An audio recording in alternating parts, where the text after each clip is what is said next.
free.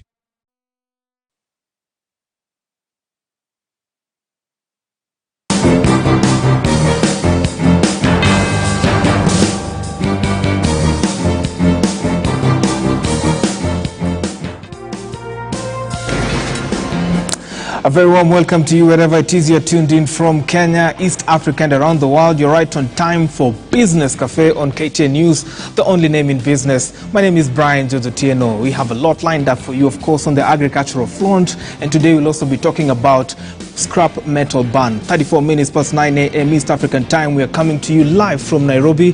Let's get you informed. The government, together with World Bank and FAO, have developed a strategy for management of migratory and invasive pests, which will be implemented at the cost of 23 billion Kenya shillings to establish a modern information and knowledge management system to strengthen surveillance, forecasting and ensure timely and effective control operations. Now, Agricultural Cabinet Secretary Peter Munya, during the launch, said the 2022-2027 strategy has identified 7 priority pillars, including resource mobilization and management, the use of ICT, enhanced knowledge management, and environmentally and technically sound pest management systems for a comprehensive migratory pest management system, and provide a platform for coordinated and collaborative approach. Security and livelihood of farmers and hunters. My ministry will support the development of the relevant institutional, policy, and regulatory frameworks prioritized in this strategy, including establishment of a funding mechanism within government that ensures resources are available for quick and effective response to any invasion. We will be traveling over the next few days to see firsthand the impacts of the drought and other challenges being faced by farmers and pastoralists here. And I would say that using plans like this strategy are the foundation for making sure that we take similar proactive and anticipatory steps to take on this challenge of drought. FAO has issued a drought response plan for the Horn of Africa, calling for $130 million from donors and partners to support the needs of 1.5 million people in rural communities in this region. All right, and Nairobi City Boda Boda operators, through the Umbrella Boda Boda Association, have pleaded with the government to retain the immediate former Central Police Station, OCPD Adams Bungei. OCPD Bungei is among the over 30 OCPDs who have been transferred in the recent past, his new posting being Turkana.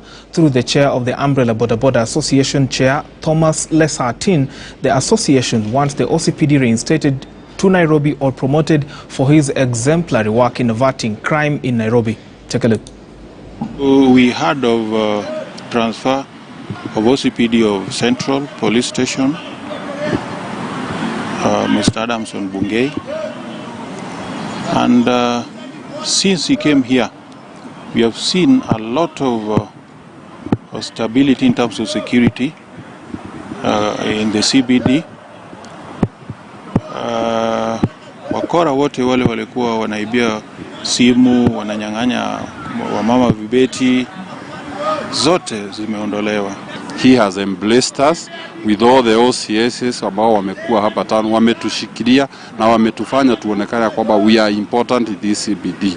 So we are appealing to the government, not unless amepandishwa cheo kutoka OCPD, awe amekuwa promoted maybe to DCC or even a county commissioner, awe amepandishwa cheo. Hiyo ni mzuri, tunaweza sema kweli amepandishwa cheo. Lakini kama atatolewa Nairobi aende Turkana akiwa tu OCPD, that means ya kwamba haitakuwa tumefanyiwa haki. Machokora walikuwa wamejaa every stage, every street, lakini kwa sasa hatuoni machokora. Hata wewe ukijaribu kuangalia, Nairobi imekuwa safi. Nairobi imekuwa safi, unaweza piga simu ukiwa mahali yote, hata mahali ilikuwa mbaya kabisa kama Koja. Hauwezi toa simu, lakini kwa sasa unatoa simu.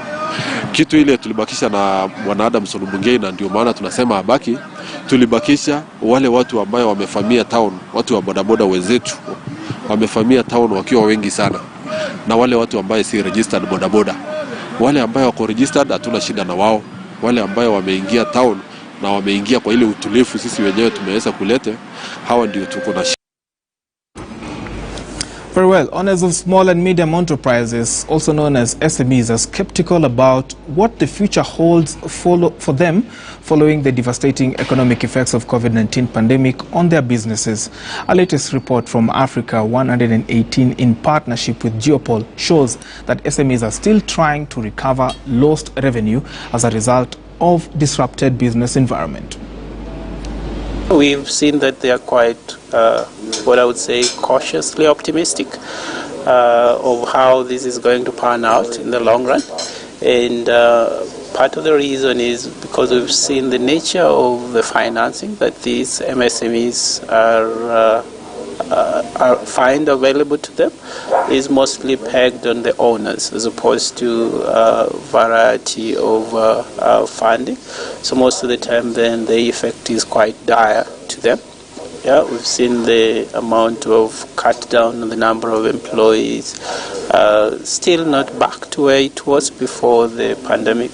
So that's one of the challenges. Only 3% of the respondents said they have received any sort of help in terms of capital from the government. And I think government should start stimulus packages, especially now that businesses have been hit the way they have been hit by COVID.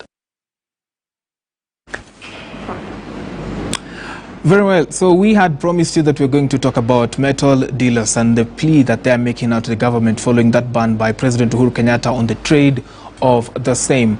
My colleague Moige William was in Embu and he talked to the metal dealers, and this is what they had to say about that ban. Well, thank you. Back in studio, and let us do a spot check here in Embu County days after President Uhuru Kenyatta banned the scrap metal business. How are stakeholders in this particular industry faring? Allow me to engage one or two of our stakeholders in Embu County. Kaka, asante kwa muda wako hapa KTN News. Na labda tu nipate kufahamu maisha yako vipi baada ya biashara yenu kuathirika. Maisha iko baya sana. Na jina lako? Naitwa Joseph Kariuki, nimetoka Kirinyaga County. Na tunalai na hii job hata unaona hapa nyuma yetu hapa. Hii ndio tunadeal nayo. Na wakati tulifungiwa, yani mpaka tunalala ja. If you look back pale, hii ndio base yetu yenye tunalala. Tunalala juu actually after that tunaenda Kirinyaga home. Lakini saa hii kutoka ile chuma ifungwe, sisi hakuna kitu tunapata. Na chuma sisi ati tulisikia ati ni watu wanaimba ma stima sijui nini. Sisi saa tutapanda kwa stima, hatuwezi panda. Kwa hivyo kupanda pale sisi hatujui, kwa hivyo hiyo ni ya watu wengine. Asante kaka, asante kaka. Kaka, hebu jiongea hapa nikuulize swali. Biashara yenu imeathirika kwa sasa, hamfanyi biashara. Mnawezaje kujimudu kimaisha? Kwanza na jina lako? Jina langu naitwa Kadhamaki na mimi ni mnunuzi na muuzaji wa chuma. Kadhamaki nani? Mimi naitwa Kadhamaki Kasiani. Mimi ni mnunuzi na muuzaji wa chuma hapa Embu, lakini tumeathirika sana. Kwa sababu sasa tunategemea chuma, hakuna kitu kingine, hatuna kazi nyingine isipokuwa chuma. Sasa watu wakitufinyilia tukose kuuza chuma na kununua chuma, tutaishi maisha gani? Sasa ndio tunaomba rais mwenyewe atufungulie chuma. Tuendelee na kazi hapa Embu County, tujenge hii Embu. Lakini kwa sasa unajimudu aje kimaisha? Kimaisha imekuwa. Very well. So that is my colleague Moige William. Of course, we'll be giving you so much more on that in the subsequent show, Business Today at 3 p.m. with Noah Kipkemboy. But then, let's give you a bit of data on the outlook of the scrap metal industry and the trade that has been thriving in the country before President Uhuru mid last month imposed that ban. Of course, this move was seen as one to curtail, vandalism that we have seen, and of course there are suspects that have been arrested, and there's a bridge that was actually vandalized back in Ukambani. So let's give you a bit of data on the same. Now, on this is the data. So in 2016, the value of scrap metal in terms of billions was 2,490. Of course, the tonnage is 10,657. Right there in 2017, there was a jump in the tonnage that was traded by about another 2,000 tons.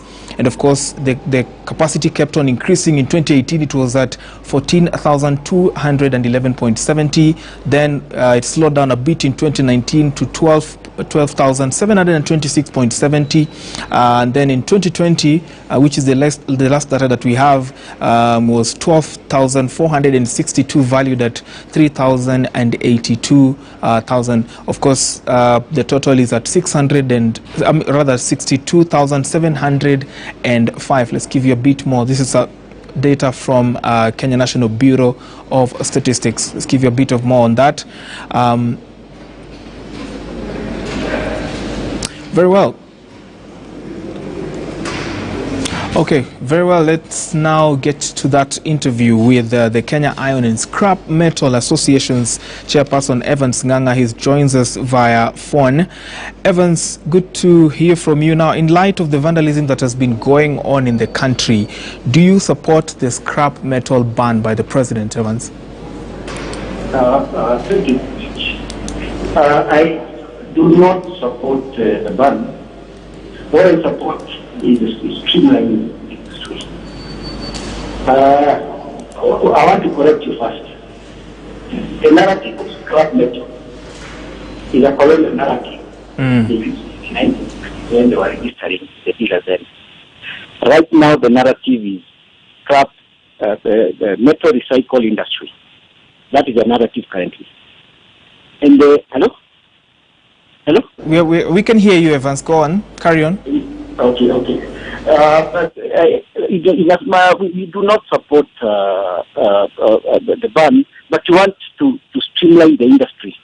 And as you mentioned in your figures, out of 62,000 tons or 10,000 tons, you know what you just mentioned. The value of vandalism there, the rate of vandalism there is very, very minimal. So those are the things those are the people that you want to pluck out. You want to straighten our industry so that these issues of embarrassment, we get rid of them.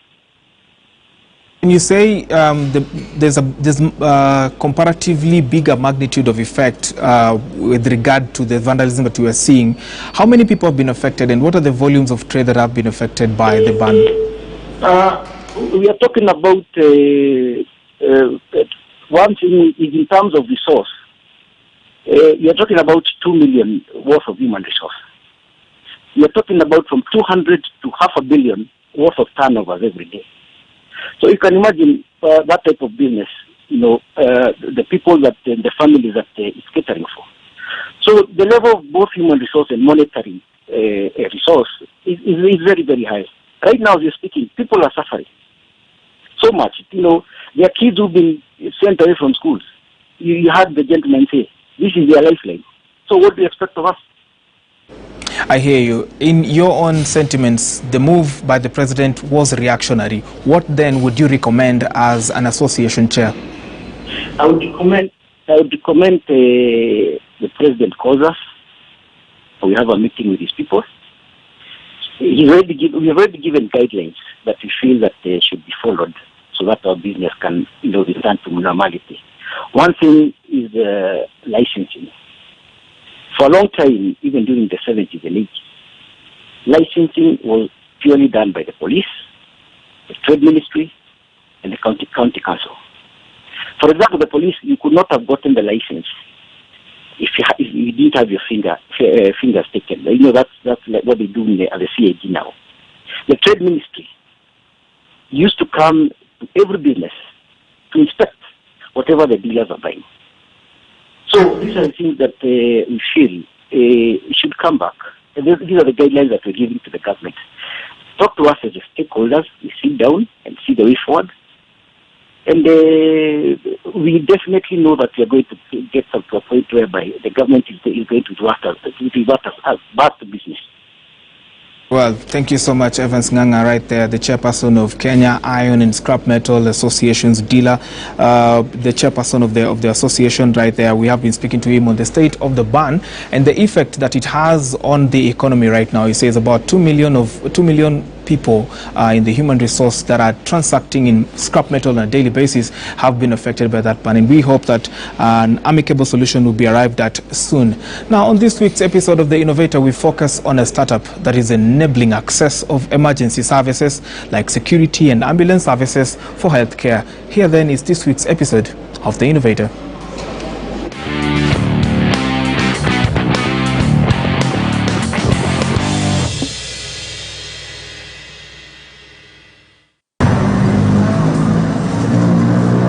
Imagine having a medical emergency at night and no one is in sight to rescue you, or there are no ambulance services close by.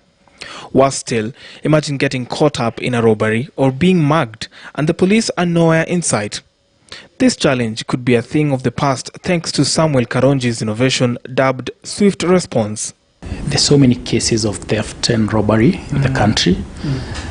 And what also motivated us to introduce the ambulance response service is because of the COVID incidences we had in Kenya last year.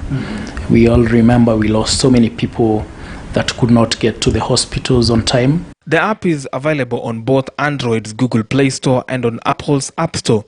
In case you have a panic, you've been attacked, all you need to do is just go to a panic button, hold it for a second. Already our call center is calling us to find out whether we are okay. And so what is their business model?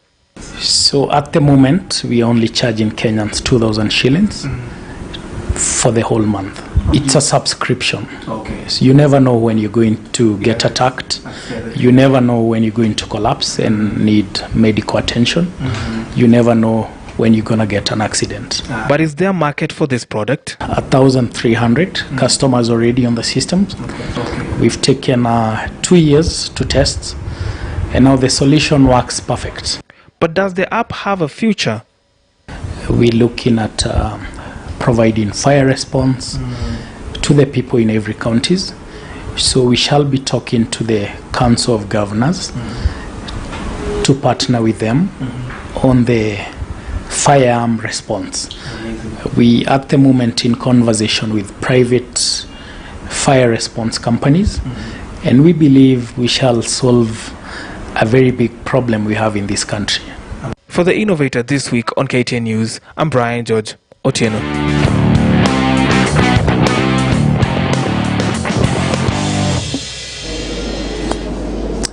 Very well then, and that's where we end it right here on Business Cafe. Many thanks for your invaluable company. Today I was riding solo. Brenda is a bit unwell, but of course the show must go on. I'm Brian George Otieno. See you tomorrow. Same place, same time. Enjoy the rest of your viewing.